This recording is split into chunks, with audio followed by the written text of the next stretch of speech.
ማለት አንቺ ነሽ? አሁን ከዚህ ስቃይ ልገላግልሽ ነው የመጣሁት። በኃይሉ ሰላም ተልኮልሻል፣ ስጦታም ጭምር። ምንም የሚያስጨንቅ ነገር የለም።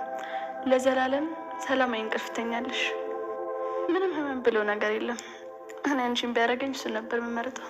ያሳዝናል። ብሌን በድጋሚ አቶ በኃይሉ እጅ ወርቃለች። ምክንያቱም አቶ በኃይሉም እስከ ዛሬ ለመግደል ያሰብኩት ወይም ደግሞ ማድረግ አልቻልኩትም ነበረ፣ ጆን አድርጎታል። አሁን ደግሞ የመጨረስ አለብኝ ብሎ እንግዲህ ብሌን የተኛችበት ሆስፒታል እሷን መርዛ የምትገላት ነርስ መሳይ ሾካካ ልኮ ነበረ። እውነት ለመናገር ያው ብሌን አትሞትም፣ ግን ደግሞ በጣም ነው ያሳዘነችኝ። እንዴት እንደተሰቃየች እንዴት እንዳሰቃያት አቶ በኃይሉ የተገዛ የእህቱ ልጅ ለጥቅሙ ብሎ እንግዲህ በጣም ብዙ ዋጋ ነው ያስከፈላት። እህቱ ራሱ በጣም ያሰቃየ አባቱን የገደለ በጣም ክፉና አረመኔ ነው አቶ በኃይሉን ለመናገር የእሱ መጨረሻን ለማየት ነው የጓጓሁት። ሰላም ሰላም፣ ውድና የተከበራችሁ ውድ የቻናል ቤተሰቦች እንዴት ናችሁ? ደህና ናችሁ ወይ? ባለፈው ክፍል ላይ እንግዲህ ጆን እና ሳሚ ነበሩ። ምክንያቱም ሳሚ በጣም ተጠራጣሪ ነው። ብሌንን ስለሚወዳት ብዙ ነገሮቹ በጣም ነው የሚጠራጠረው። እውነትም ቢጠራጠር ደግሞ እውነት አለው። ያው የመረዛት ጆን ነው። ጆንን እንግዲህ ተከትሎ ነበር የሄደው። ጆንም ለአቶ በኃይሉ ደውሎ እንግዲህ ስራዬን ጨርሻለሁ፣ ብሌንን መረጃታለሁ ብሎ በሚነግረው ሰዓት አቶ በኃይሉን በጣም ነበር እየተደሰተው። ምክንያቱም ያው እኔ ማድረግ ያልቻልኩትን ነገር አንተ አደረክልኝ ጆ፣ በጣም ጎበዝ ብሎ እንግዲህ በሚደሰት ሰዓት ለምንድን ነው ግን እኔ እሱ እየተጠቀመብኝ እንደሆነ የሚሰማኝ ብሎ እንግዲህ ጆንም በጣም እየተጠራጠረና እያሰበ ነበረ። አቶ በኃይሉም እንግዲህ እና ሞተች ወይ በሚለው ሰዓት አልሞተችም፣ ግን ደግሞ ፓራላይዝ ሆናለች፣ መናገርም ሆነ መራመድ አትችልም በሚለው ሰዓት በጣም ነው አቶ በኃይሉ የተደሰተ። ምክንያቱም ሳሚንም ሆነ ብሌንም ሆነ ሰላምንም በብዙ መንገድ ሰው ማስቀጥሎ እንዲሁም ደግሞ ቃል ራሱ ወይዘሮ ሰላምን ለመግደል ብዙ ጊዜ ሞክራለች። ደግሞ አልተሳካላትም። ፈጣሪ ጠብቋቸው እንግዲህ አልተሳካላቸውም። አሁን ግን ጆን ያው የልቡን ያደረሰለት ይመስላል። ወደ አቶ በኃይሉና ቃል ስንሄድ እንግዲህ ቃልም ወደ አቶ በኃይሉ ጋር ሄዳለች። ምክንያቱም ያንን የባለፈውን መረጃ ልትሰጠው ይዛ እየሄደች ነበር። ጆንም እንደዛው ያው ደስታውን ለማክበር አቶ በኃይሉ ጋር እየሄደ ነበር። ጆን እውነት ለመናገር ብሌንን በመመረዙ በጣም ከፍቶታል። በጣም ነው የደበረው። ምክንያቱም ደስተኛ አይደለም ከመረዛት በኋላ ራሱ። ግን ደግሞ ያው ግዴታ ማድረግ ነበረበት። የእናትና የአባቱ ገዳይ የእሷ ወዳጆች ስለነበሩ እሷን ገሉ እንግዲህ እነሱን ለመበቀል ወይም እነሱን ለማሰቃየት ነበር የፈለገው።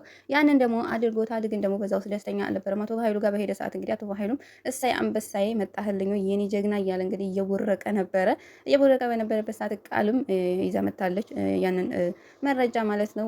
ቃልና ጆን ሲተያዩ እንዴ የአቶ በኃይሉ የጋሼ ነቸው ይች ራሱ ብሎ እሱ ራሱ በጣም ነበር የደነገጠው።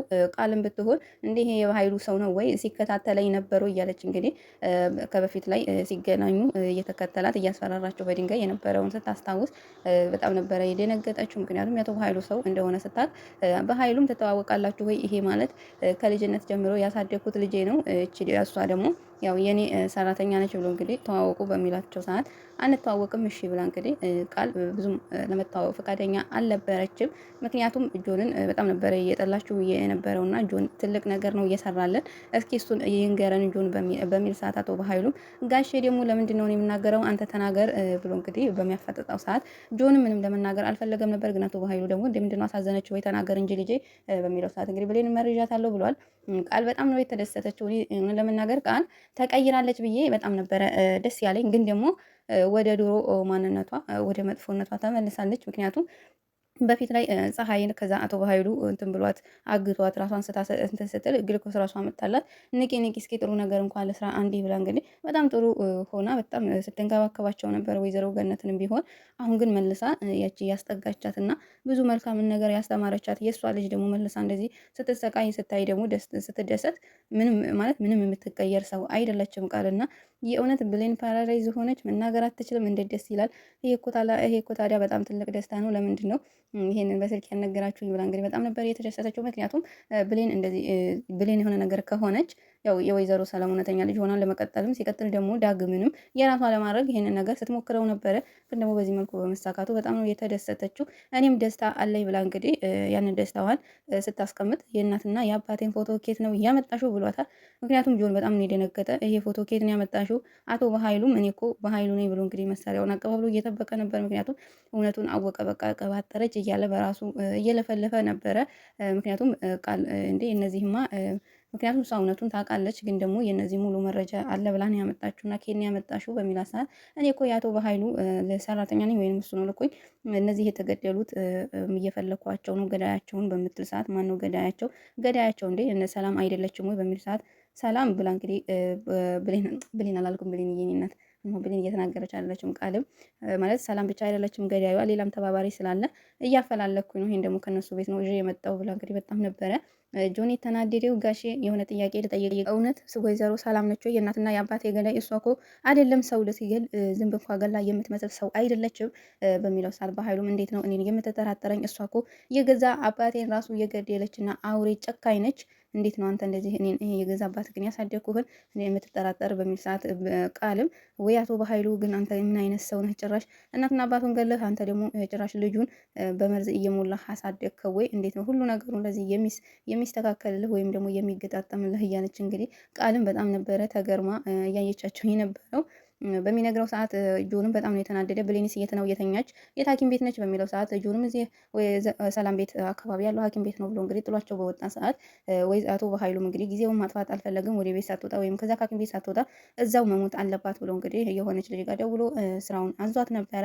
ጆንም እንግዲህ በጣም ነው የተናደደው። ቆይ እኔ ጋሼ ላምነውም እየቻልኩ አይደለም፣ ግን ደግሞ መከታተል አለብኝ። ምክንያቱም ምንም ሰላም የእናትና የአባቴ ገዳይ እየመሰለችኝ አይደለም። ጋሼ የሆነ የደበቀኝ ነገር አለ። ብዙ ጊዜ እኮ እኔን እየተጠቀመብኝ እንደሆነ ነው የሚሰማኝ። ስለዚህ እሱን በቅርብ ርቀት ሆኜ እከታተለዋለሁ ብሎ እንግዲህ ብሌን የት ነው እየተኛችው በሚል ሰዓት እዚህ አካባቢ ብሎ ነግሮ ስለነበር ወይኔ ሊገላት ነው እኮ ለምን ጠየቀኝ ብሎ እንግዲህ ወደ ብሌን እየሮጠ ነበረ። እውነት ለመናገር እኔ በጣም ያሳዘነኝ ዶክተሩ ነው። ዶክተሩ መሞቱ በጣም ያሳዘነኝ።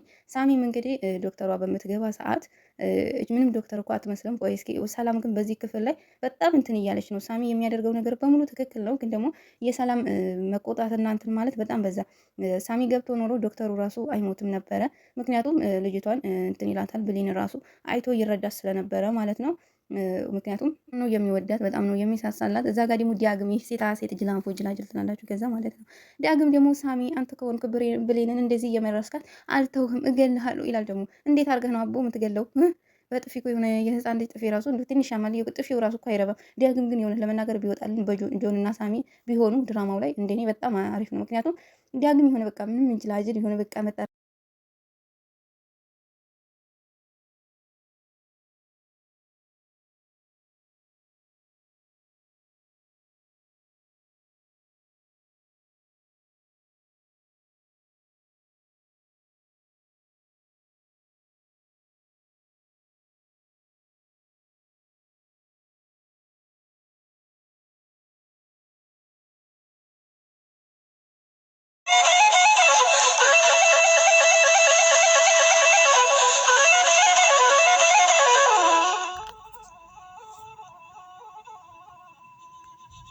በስመ አብ ወወልድ ወመንፈስ ቅዱስ አህዱ አምላክ አሜን።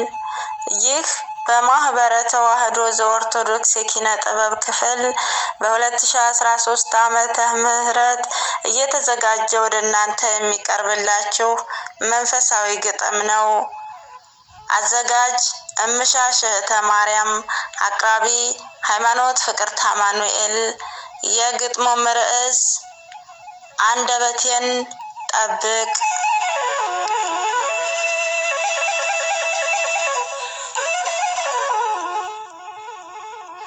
አቤቱ ለአፌ ጠባቂ አኑርልኝ፣ ለከንፈሬ መዝጊያ አንተው ግጠምልኝ።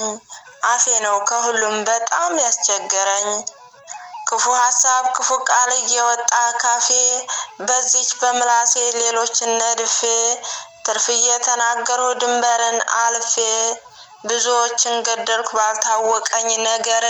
ስለዚህ አቤቱ ግጠምልኝ ላፌ በር፣ ለከንፈሬ ገደብ ጠባቂ ማኑር፣ በትንሿ ምላሴ ሌሎች እንዳልሰብር።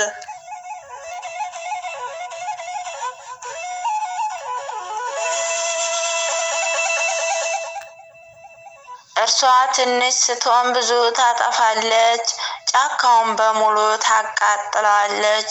ስለዚህም ምላስ ከሞት ታደርሳለች። ስለዚህ አቤቱ ከንፈሮችን ጠብቅ፣ ብዙ እንዳላጠፋ ሳውቅም ባለማወቅ። ስለዚህ ለምላስ በጣም እንጠንቀቅ። ምላስ የሰበረው አጥንት ላይ ጠገን ከመናገር በፊት እናስብ ቆም ብለን በስሜት ማዕበል አንንጎድ ተሳፍረን ሰው ባነጋገሩ እንዲፈረድበት በመጨረሻው ቀንም መልስ እንዲሰጥበት ጌታችን ተናግሯል። ይህንንም በእውነት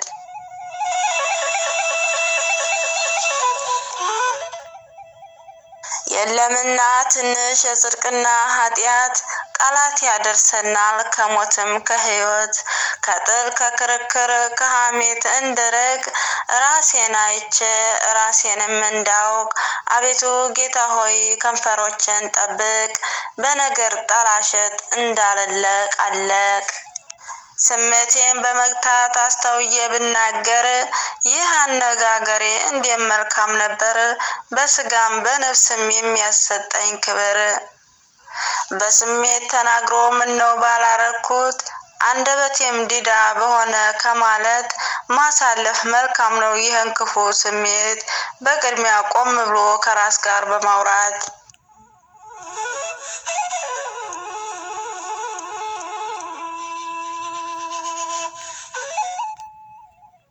አቤቱ ጌታ ሆይ አንደበቴን ጠብቅ አልቻልኩምና እኔ ያቃተኝ መጠንቀቅ ብዙ ተናገርኩ ብዙም ተጸጸቱ ዝም በማለቴ ራሴን አጠናው ስለዚህ ዝምታን ለኔ ስመርጣለሁ አቤቱ አስተምረኝ የዝምታን መንገድ በአባቶች ፈለግ አበርታይ ልራመድ አቤቱ ጌታ ሆይ ምራኝ በዚህ መንገድ ብዙ በመናገር ብዙ በማውራቴ ጠፍቶብኛልና ከቶ ማንነቴ ስለዚህ ዝምታን ተማር አንደበቴ ስለዚህ ዝምታን ተማር አንደበቴ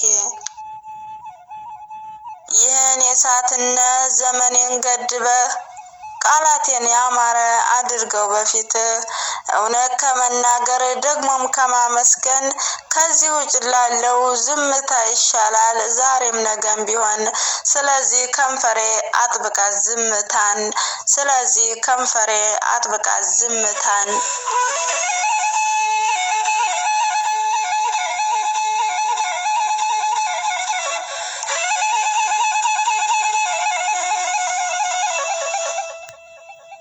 አንደበቴን ጠብቅ የተሰኘው መንፈሳዊ ግጥማችን ይህንን ይመስል ነበር።